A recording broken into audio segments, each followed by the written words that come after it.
Welcome to the Savvy Sauce, where we have practical chats for intentional living. I'm your host, Laura Degler, and I'm so glad you're here.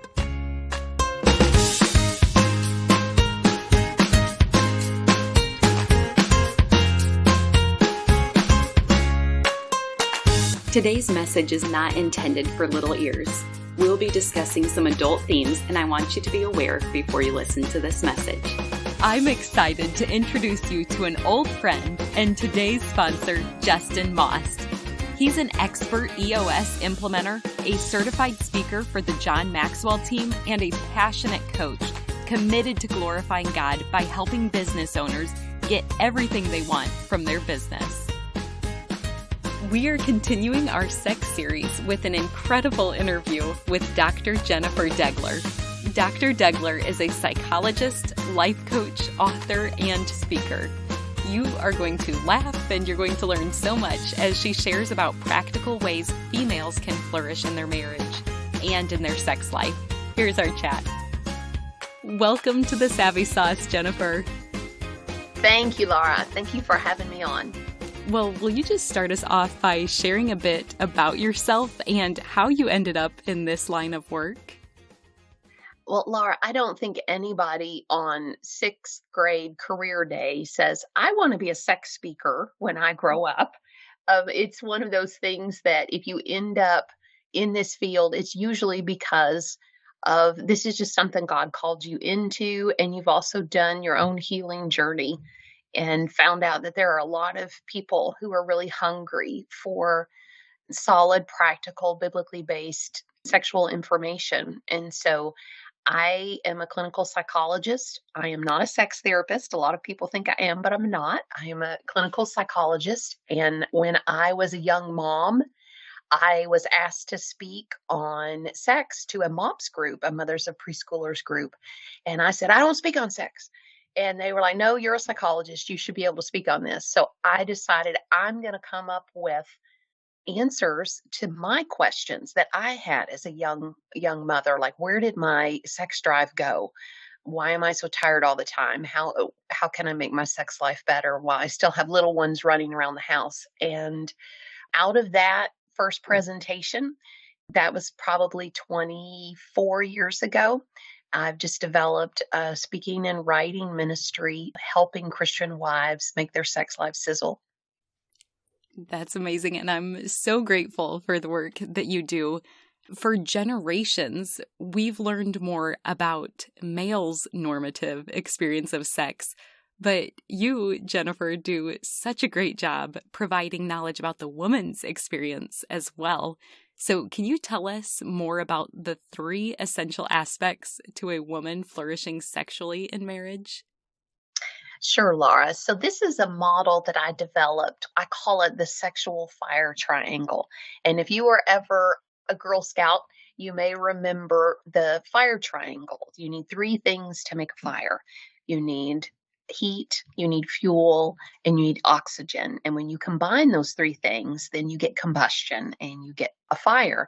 And I believe as wives, we have 3 aspects to our sexuality in marriage that we have to keep tending to, those 3 areas, in order to keep our sexual fire going. And so the first part would correspond to fuel, and that's a healthy, sexually responsive body. And a lot of the work that I do, Laura, is around educating women about their bodies, because we tend to talk about our genitals. We say like, oh, it's down there. I got something going on down there, or I don't have anything going on down there, kind of like we're talking about Australia. And so I want to help women understand how does their body work in the bedroom, and what can we do to help create that, just to make sex feel good and help your body, you appreciate your body and help it work well. And then the second aspect, which would correspond to the heat in the sexual fire triangle, is an emotional connection between a husband and wife. And so helping couples understand how can they improve and deepen that emotional connection. And then finally would be the oxygen aspect of the sexual fire triangle, which is having biblical, healthy, biblical, positive attitudes towards sex. So, what do you think about sex? Because the brain is the most powerful sex organ that you have. Your genitals are important, but that brain is really important too. So, what you're thinking about sex controls many times for women whether they'll even let their body respond or whether they'll allow themselves to feel an emotional connection to their husband.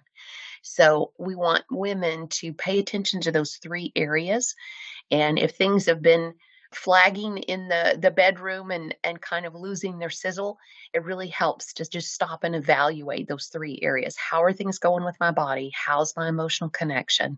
And how's my attitude towards sex? That's so helpful. Even the analogy, calling it the sexual fire triangle, because there's three elements essential for fire. And I agree with you. These are three different parts that if you take out any one of those components, it will have an impact on a couple's sex life. So what we've covered in the past have been the second two that you mentioned, but I really want to go back to the first one, the healthy sexual responsive body. Can you elaborate and just tell us more about God's amazing physical design of female genitalia and share how it changes day by day? I would love to, Laura. And this is where, if people are listening and your kids are in the car, if you haven't already made them put on their headphones so they can't hear this, because we're going to talk about the genitalia and use the correct terminology for that. And for so many women and men, they really know very little about the female genitalia. Many times women will just refer to their genitalia as their vagina when that's just part of their genitalia. And so we want to help women recognize, first of all, about their clitoris, that they have this amazing organ on their body that is created solely for pleasure.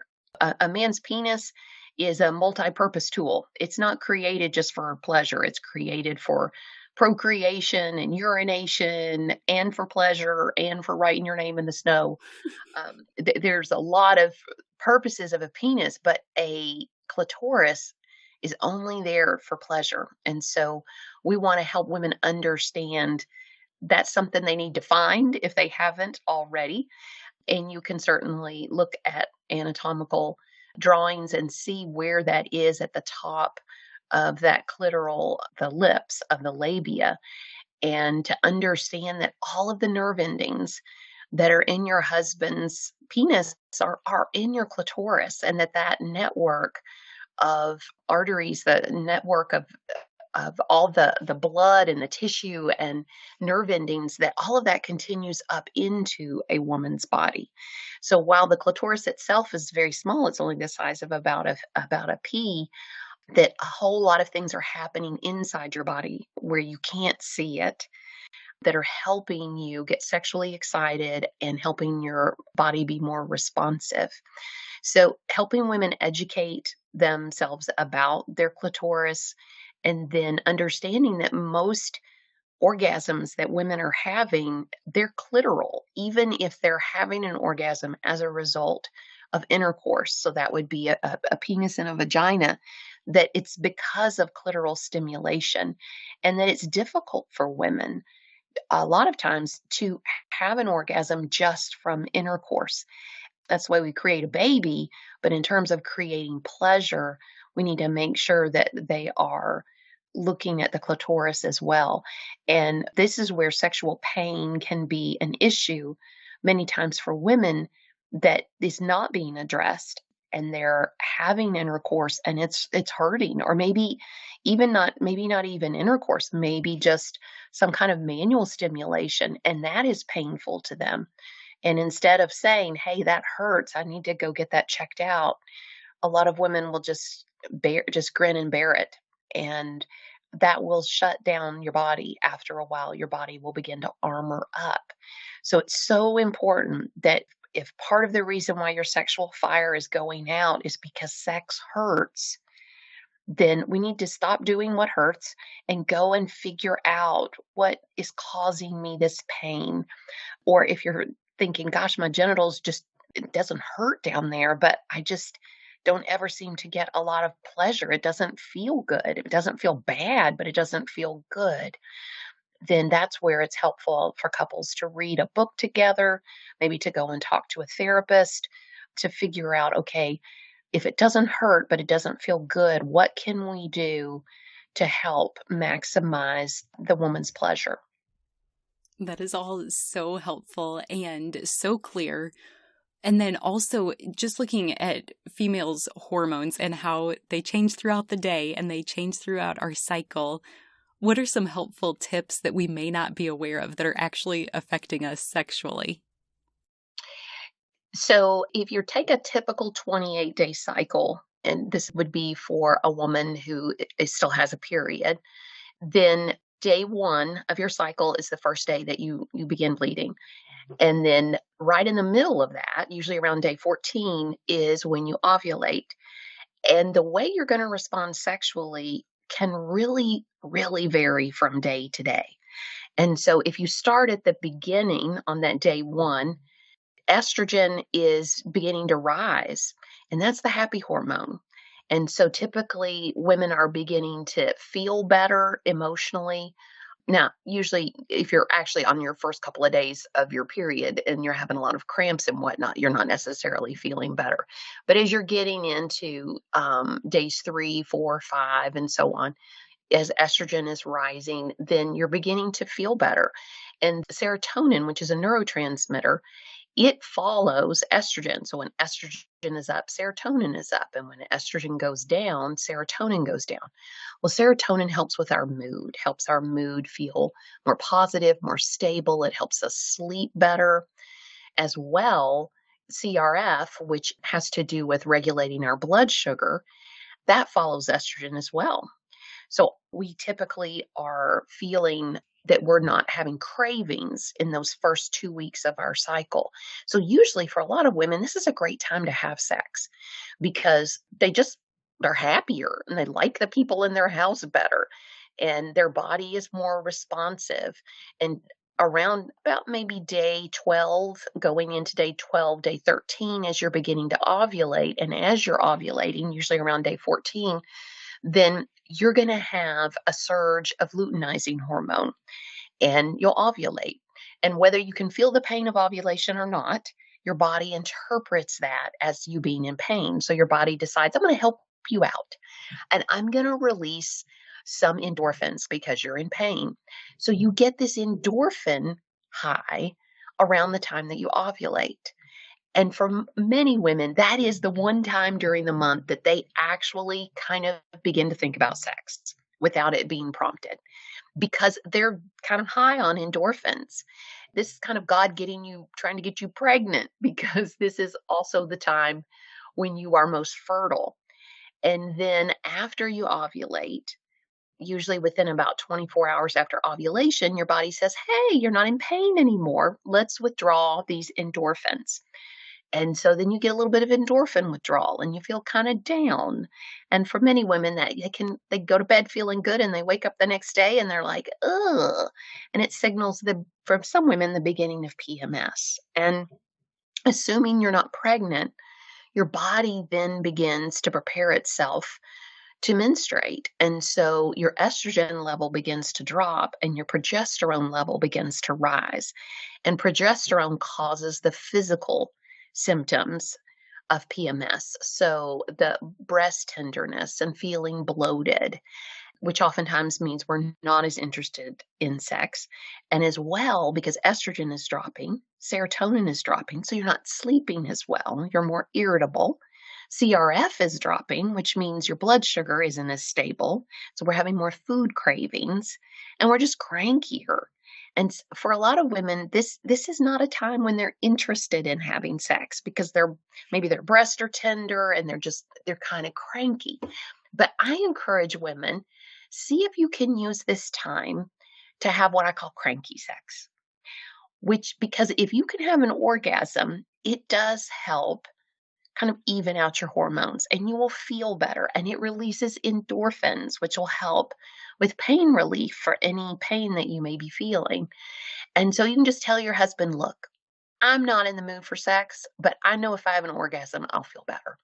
So I want you, mister, you just take off your clothes, you get in that bed, and we're not getting out of the bed until I have an orgasm. And he will probably love that. He will be like, yes, yes, teacher, I will gladly do that. And so that becomes a time of realizing, hey, I don't have to have sex always when I'm feeling like I want sex, that I can come at it in a lot of different ways.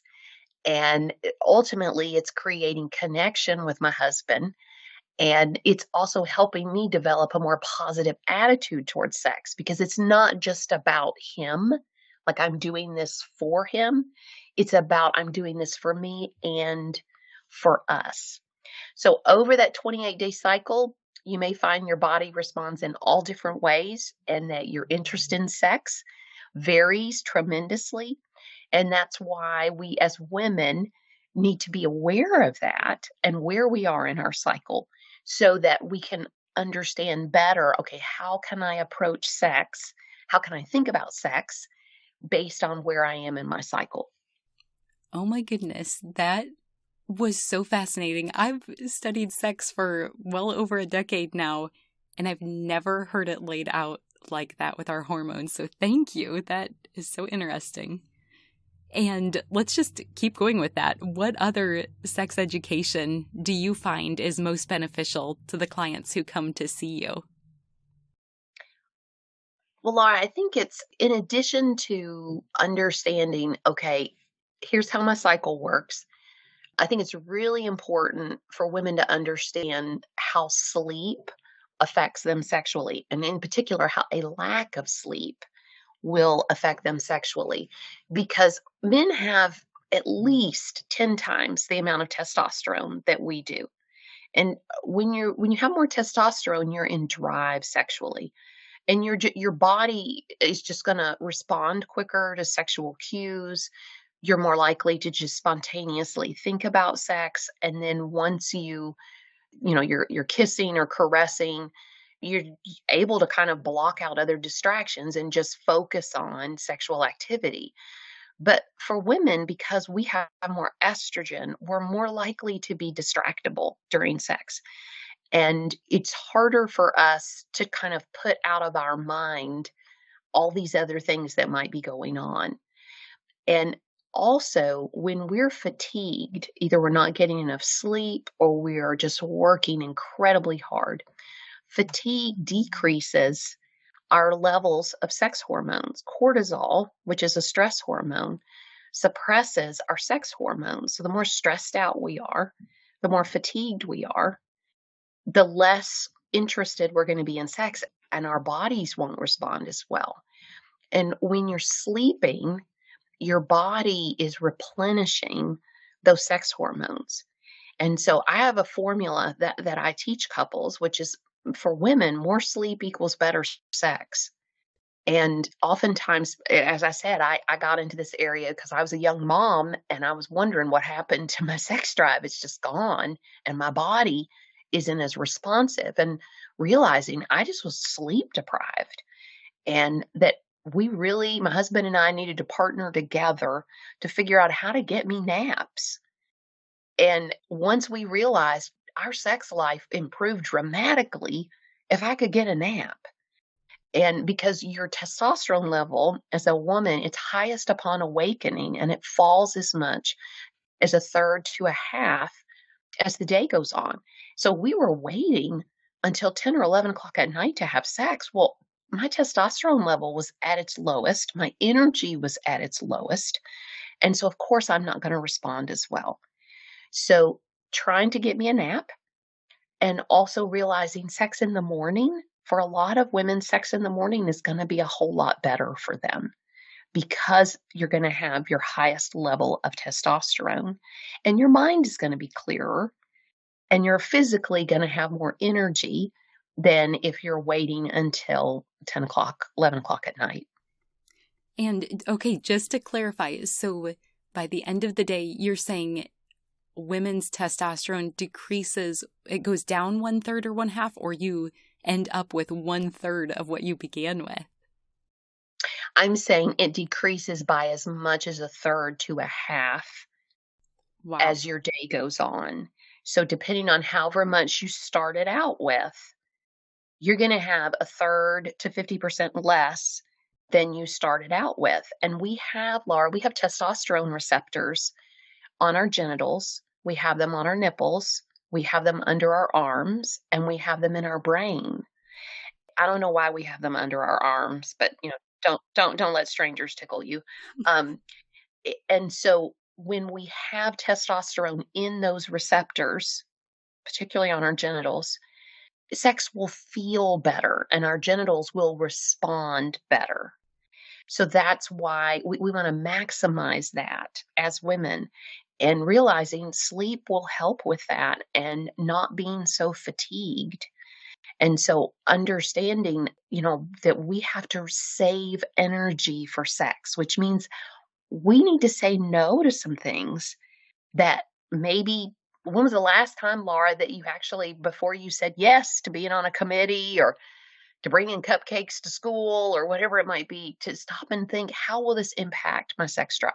Mm. Saying yes to this is going to take some energy, which means there's going to be less left over for sex. So it's a different way as a woman to think about energy and our body and what do I need to do to help sex feel as good as possible in my body. And now a brief message from our sponsor. Thank you to my friend and sponsor Justin Moss for making this episode possible. As an expert EOS implementer, Justin has provided over 500 full-day sessions helping business owners implement EOS into their business. EOS is the Entrepreneurial Operating System, which is a complete set of simple and practical tools to help entrepreneurs get what they want from their businesses. Justin helps business owners and leadership teams achieve 3 things: vision, traction, and health. For vision, that's simply helping you get everyone in the organization 100% on the same page with where they're going and how they plan to get there. For traction, that's helping to instill focus, discipline, and accountability throughout the company so that everyone executes on that vision every day. When we think of healthy organizations, let's be honest, there's often a fair amount of dysfunction with teams. But Justin loves helping leaders create a more cohesive, functional, and healthy leadership team. And once the leaders are healthy, they help the whole team become healthy. Mark and I have been friends with Justin and his wife Jenny for years. We've witnessed them apply these practices to their own life and their family and their business, and the results are transformational. With Justin's love for Jesus and passion to serve business owners to be better stewards of their businesses, I highly recommend you learn more about his services at his website, justinmost.com. That's Justin, MAUST.com. Thanks for your sponsorship. And then also when we consider our husbands, is their testosterone the same where it's produced or replenished with sleep, and so theirs is also highest upon awakening? You know what? I don't know, because I really study women more than I study men. And men tend to have just more stable levels of hormones because they don't have a cycle. When you're a woman, every day is kind of different. And so those hormones and neurotransmitters, all of this is interacting together. And for men, it tends to just be a little more steady state. However, we do know that fatigue does affect men's sex drive. And so, if your guy is working really long hours and not getting enough rest, oftentimes that will show up in a decrease in interest in sex. And, testosterone is not just a sex hormone. Testosterone is a hormone of well-being.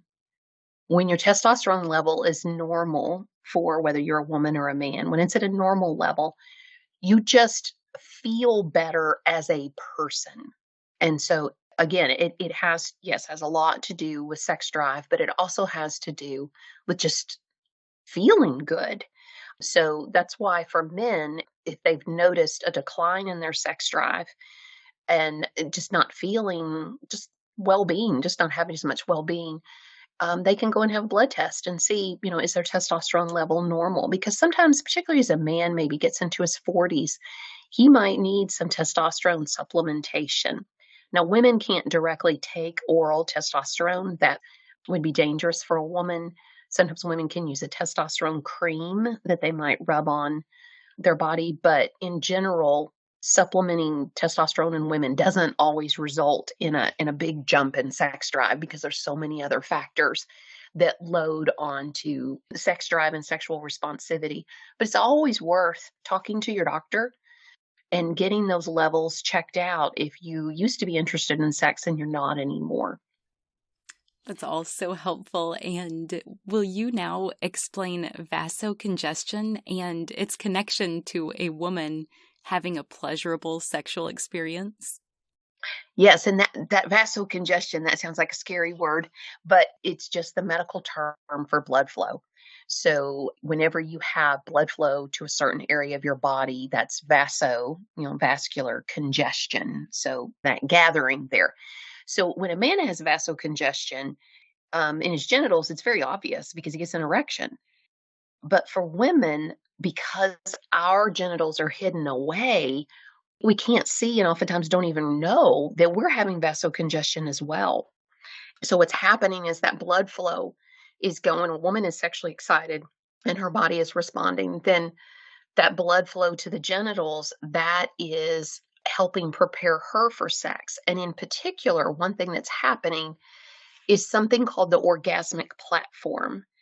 And this is where the entrance to the vagina, there is more blood flow there, and it makes the entrance to the vagina and the first maybe inch into the vagina swell up. And this allows more contact with the G spot, which is inside a woman's vagina. About, if a woman were like in stirrups and the doctor is looking directly at her vagina, a clock would be 12 o'clock is the top and 6 o'clock is at the bottom near the anus. 12 o'clock is the top part. So the G spot's about an inch or a little bit more, depending on the woman, into the vagina at that 12 o'clock position. And it's a little bit rougher area. It feels more like a sponge. It's about the size maybe of a dime. And when it's stimulated, it might grow to about the size of a quarter. And what it is it's the nerve, it's that root ball of the nerve endings of the clitoris. And it's an area that can be particularly responsive to sexual stimulation. So when you have vasocongestion in the genitals of a woman, one of the things that's doing is making all of that area more responsive as well. And something happens that's called the orgasmic platform, which, just like with a train, if you're going to catch a train, you got to be up on the platform. For a woman, if you're going to catch an orgasm, you have to have this orgasmic platform that's happening in your genitals that allows for enough sexual excitement.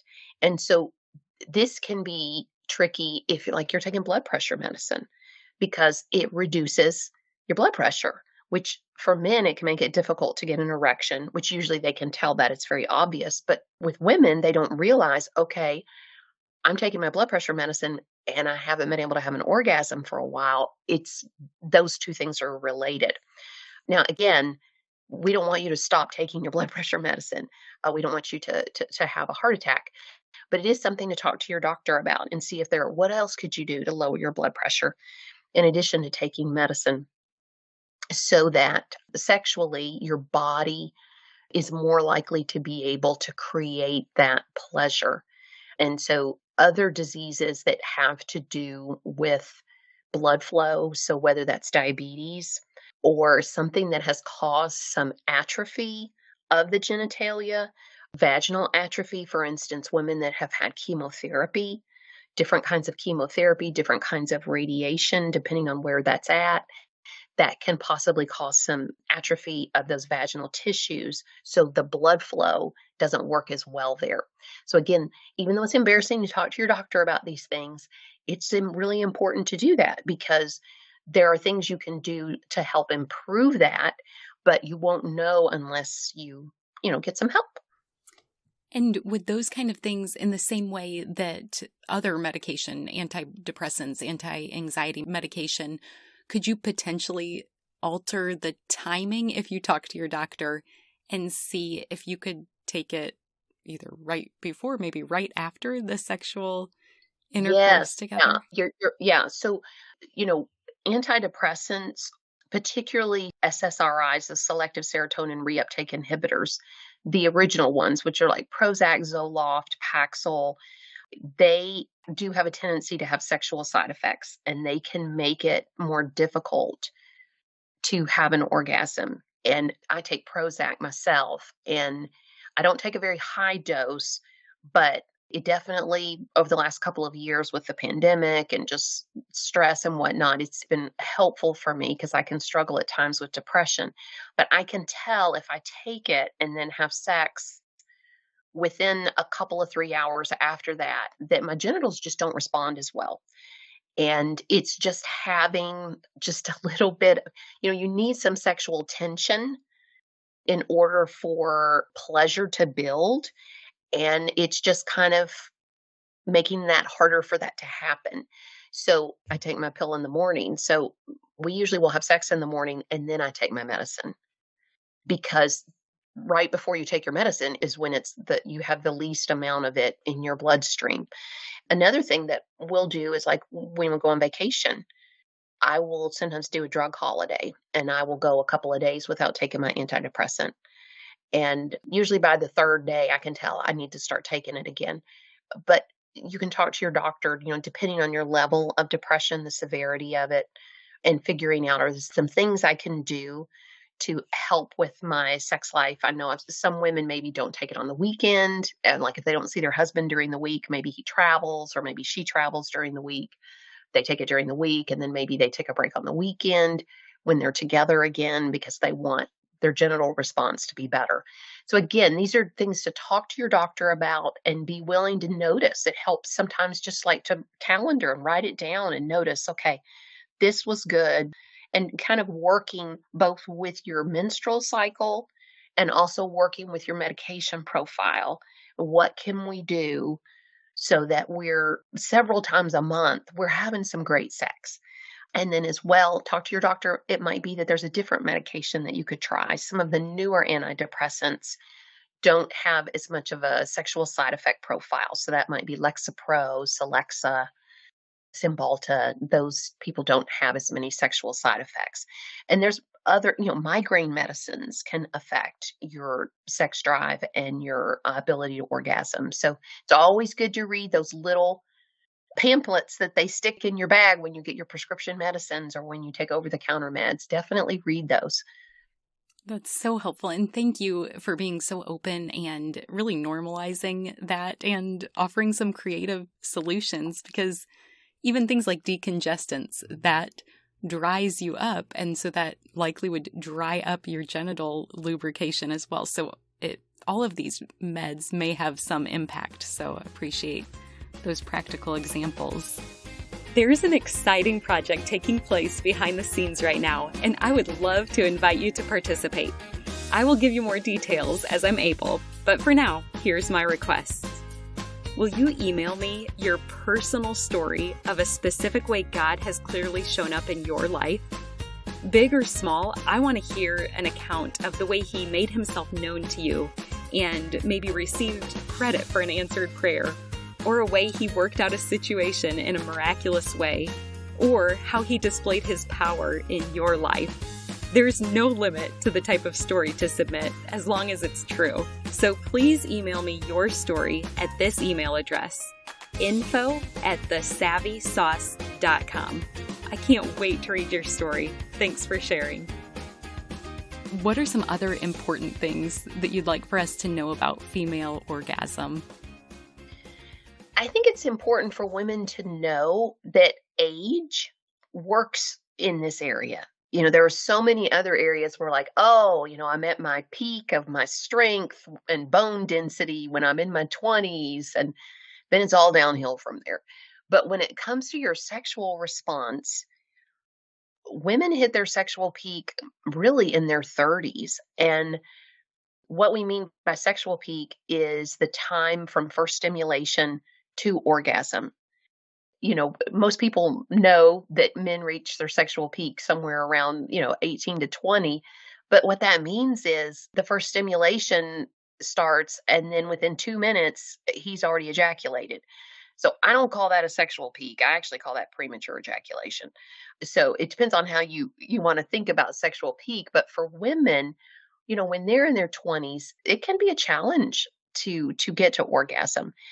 And sometimes I'll talk to women and they're just discouraged because maybe they've waited until they've gotten married. They were trying to, like, okay, I really want to honor God with my sexuality, and so they don't have sex until they get married, and then they're like, he's having a good time, but I'm not having a good time.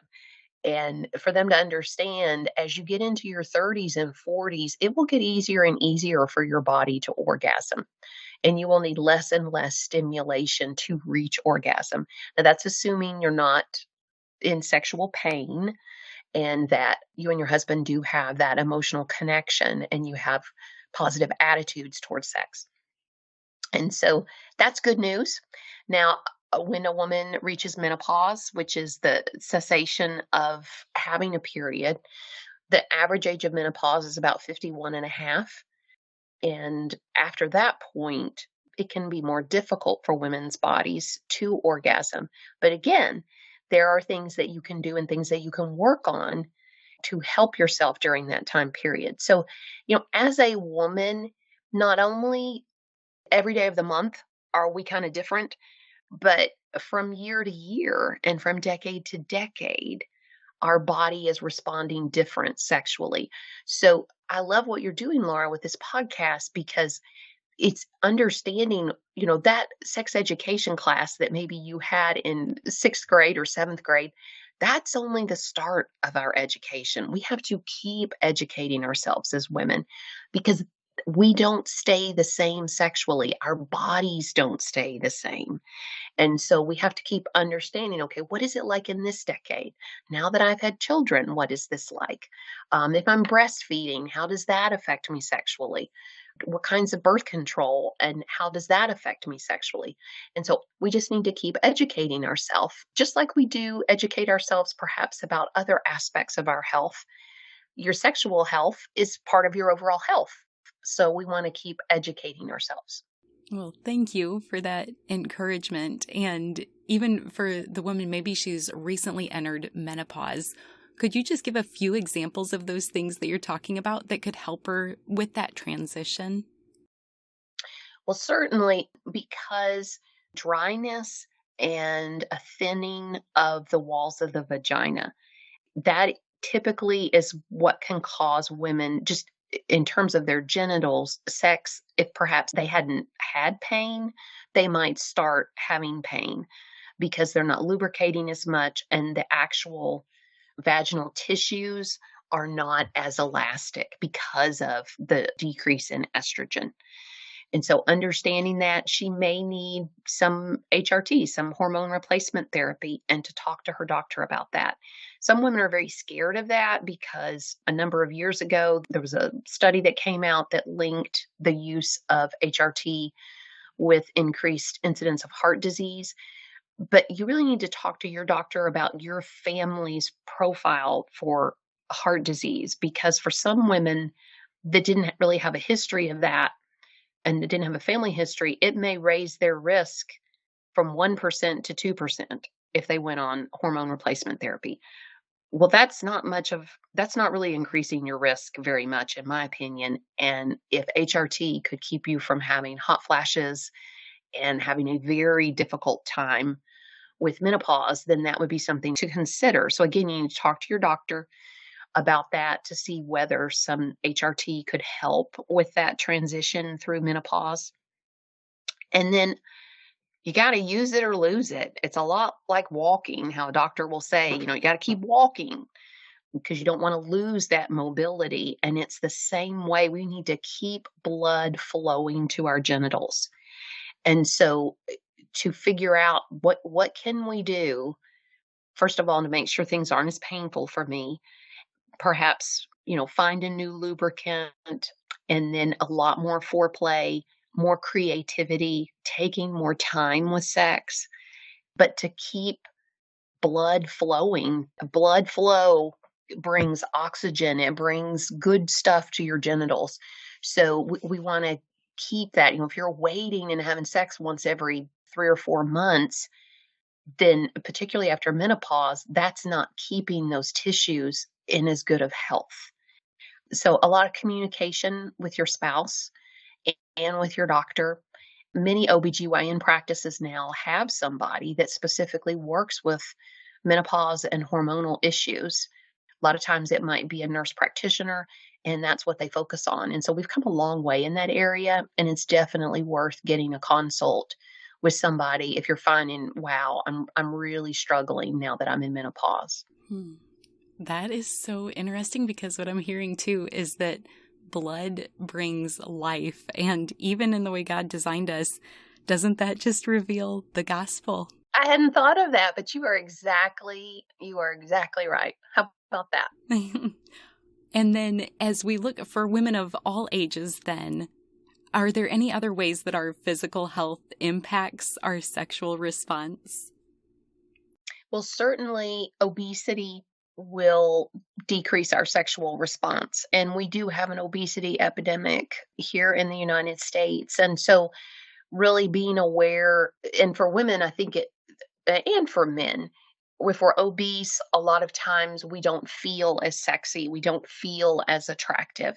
Now, I'm all about body positivity, and whatever weight you're at, I want you to love your body and know that your body can be sexually responsive and is beautiful. But we also do need to be realistic about the obesity's effect, because it affects circulation and it can affect the ability to even move in certain ways to create sexual pleasure. So exercise is really helpful. Again, when we're exercising, we're creating endorphins, so that helps with pain relief, and it's getting blood flow to all parts of our body, including our genitals. And just to mention this as well, if you are dealing with like painful intercourse, sometimes that might be related to muscle tension in the pelvic area. And so exercise can help with that. Pelvic floor physical therapy can help with that. Certain yoga poses like happy baby pose and some diaphragmatic breathing can help. So realizing we are a Trinity, we're created out of the love of the Trinity, and we're created in God's image, and God is a Trinity. So we are too, mind, body, and soul, and all of these things connect. And realizing taking good care of our body not only helps our body be healthy enough to be sexually responsive, but it also sends this message of value back to ourselves. And a person who feels valuable and feels a healthy sense of self-esteem is somebody who's going to be sexually healthier and have, again, a connection with their body that helps make things go better in the bedroom. Well, is there anything else that just leaves you in awe of God's design of our bodies and sex that we just haven't covered yet? Oh my goodness, Laura, I could talk about this for about 6 days without stopping. So if I would just say that it's never too late. And sometimes when I'm talking to women, you can tell they feel discouraged because they've tried different things and nothing's helped so far. And their sex life has been a place of a lot of tears, maybe tears over physical pain or emotional pain, confusion. If they are a sexual abuse survivor, oftentimes that abuse is impairing in some way their body's ability to feel safe and their body's ability to be comfortable even with sexual arousal. And so they may need, some therapy to help them reclaim what was taken from them so that they really do get to fully experience the passionate intimacy that God has designed for married couples.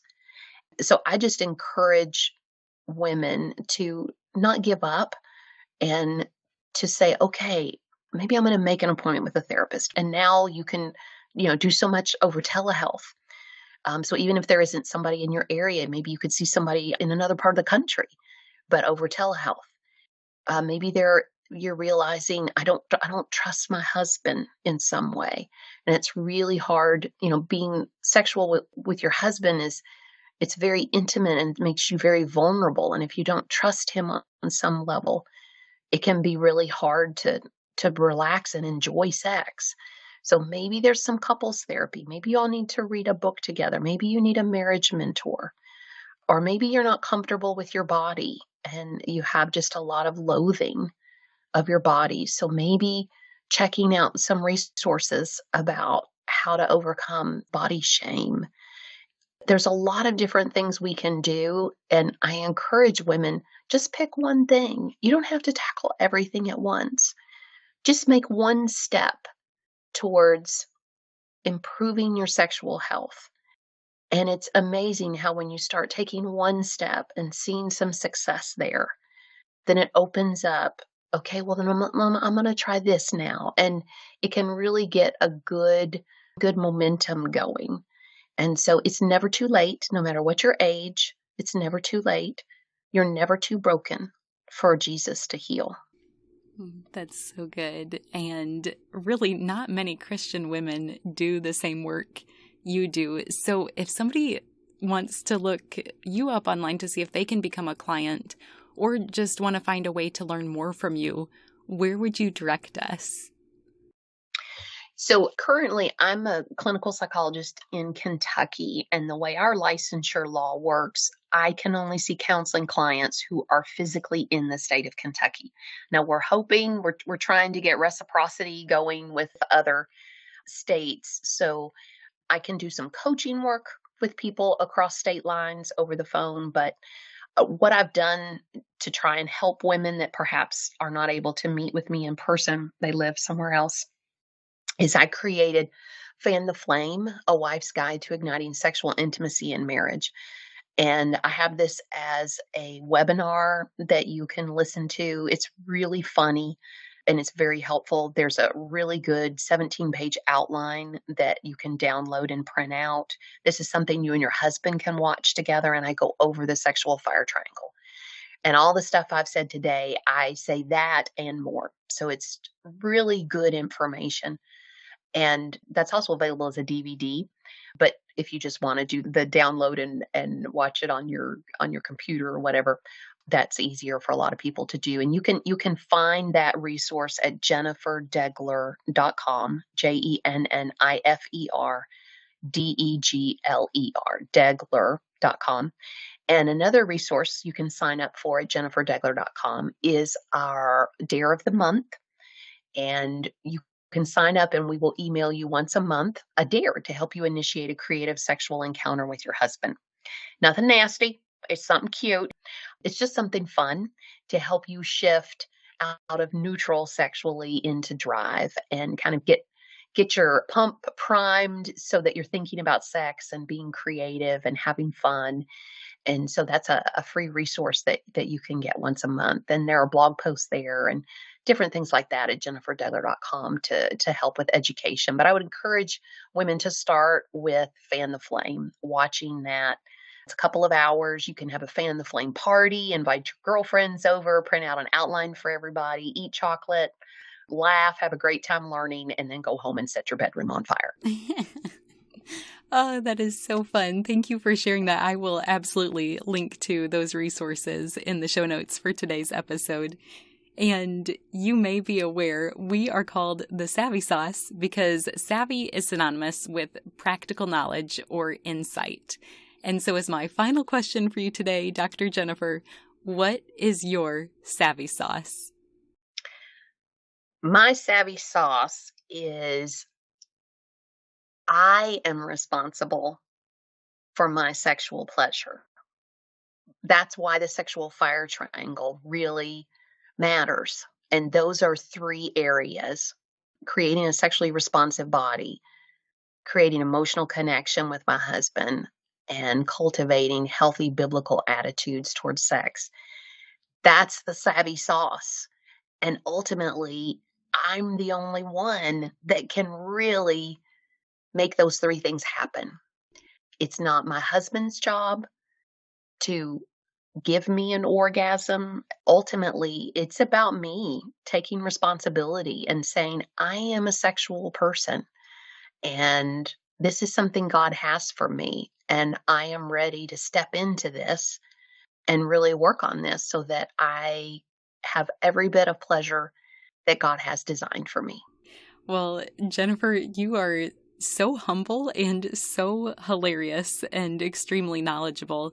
So I just want to say thank you for studying this topic and then being willing to share that helpful education with us. It was such an honor to get to host you as my guest today. Oh, thank you, Laura. This has been fun. Thank you for the work you do. Ever since launching this podcast in 2018, our team has tried to release at least one episode every Monday morning. In addition, we also launched a secret bonus episode for paying patrons on the first of every month. But in 2022, we're changing things up a bit. We will continue to release the bonus episode for paying patrons, but on those weeks, when it's the first of the month, that will be the only episode going live, which means next week on Monday, there will not be a brand new episode available for the general public. If you've benefited from any messages on the Savvy Sauce, we would encourage you to support our work through joining Patreon. You can go to thesavvysauce.com, click on the Patreon tab, click Join Patreon here, and then follow the prompts so that you can have access to all these bonus episodes and downloadable scripture cards. We hope you join us there. Otherwise, we'll see you back here in 2 weeks. One more thing before you go. Have you heard the term gospel before? It simply means good news, and I want to share the best news with you. But it starts with the bad news. Every single one of us were born sinners, and God is perfect and holy, so he cannot be in the presence of sin. Therefore, we're separated from him. This means there's absolutely no chance we can make it to heaven on our own. So for you and for me, it means we deserve death and we can never pay back the sacrifice we owe to be saved. We need a Savior. But God loved us so much, he made a way for his only Son to willingly die in our place as the perfect substitute. This gives us hope of life forever in right relationship with him. That is good news. Jesus lived the perfect life we could never live and died in our place for our sin. This was God's plan to make a way to reconcile with us so that God can look at us and see Jesus. We can be covered and justified through the work Jesus finished if we choose to receive what he has done for us. Romans 10:9 says that if you confess with your mouth Jesus is Lord and believe in your heart that God raised him from the dead, you will be saved. So would you pray with me now? Heavenly Father, thank you for sending Jesus to take our place. I pray someone today, right now, is touched and chooses to turn their life over to you. Will you clearly guide them and help them take their next step in faith to declare you as Lord of their life? We trust you to work and change the lives now for eternity. In Jesus' name we pray. Amen. If you prayed that prayer, you are declaring, him for me, so me for him. You get the opportunity to live your life for him. At this podcast, we are called Savvy for a reason. We want to give you practical tools to implement the knowledge you have learned. So you ready to get started? First, tell someone. Say it out loud. Get a Bible. The first day I made this decision, my parents took me to Barnes & Noble to get the Quest NIV Bible, and I love it. Start by reading the book of John. Get connected locally, which basically means just tell someone who is part of the church in your community that you made a decision to follow Christ. I'm assuming they will be thrilled to talk with you about further steps, such as going to church and getting connected to other believers to encourage you. We want to celebrate with you too, so feel free to leave a comment for us if you made a decision for Christ. We also have show notes included where you can read scripture that describes this process. Finally, be encouraged. Luke 15:10 says, "In the same way I tell you, there is rejoicing in the presence of the angels of God over one sinner who repents." The heavens are praising with you for your decision today. If you've already received this good news, I pray that you have someone else to share it with today. You are loved, and I look forward to meeting you here next time.